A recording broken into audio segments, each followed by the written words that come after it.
Welcome to the Word of Revival Devotional, where we're committed to reviving lives, reviving destinies, and drawing you closer to God to unlock and fulfill your divine purpose.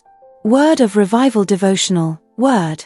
June 22nd, 2025. Subject: Die to multiply. Key verse: Most assuredly, I say to you, unless a grain of wheat falls into the ground and dies, it remains alone, but if it dies, it produces much grain. John 12 verse 24, NKJV.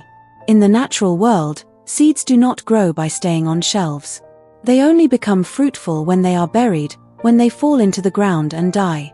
This principle also governs spiritual fruitfulness. Jesus said that unless the grain of wheat dies, it stays alone. But when it dies, it multiplies. This is how true greatness in God's kingdom is born, not through ambition, striving, or applause, but through the quiet, often painful process of letting go. Many want to bear fruit, but few are willing to be buried. Many desire greatness but resist the breaking that precedes it. The path to spiritual multiplication always begins with a kind of death to pride, death to ego, death to comfort, death to personal agenda.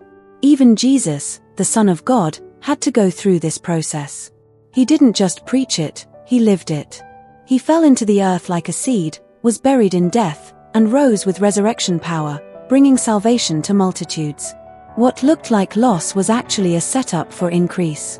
The part of your life you are most unwilling to lay down is likely the part holding back your multiplication. As long as you try to protect your image, preserve your control, or avoid the burial of obedience, you will remain alone, full of potential, but unfruitful.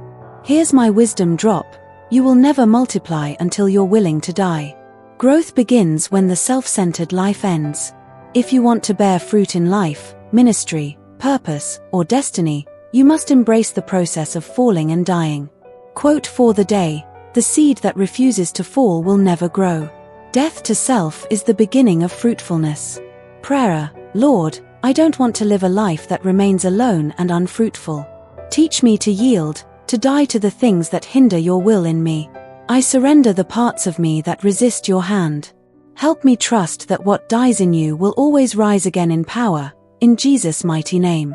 Additional verses to read: Galatians 2 verse 20, John 15 verses 5, and 2 Corinthians 4:10-11. Word of Revival Devotional is written by Dr. Ernest E.J., lead pastor of Greater Revival International Center.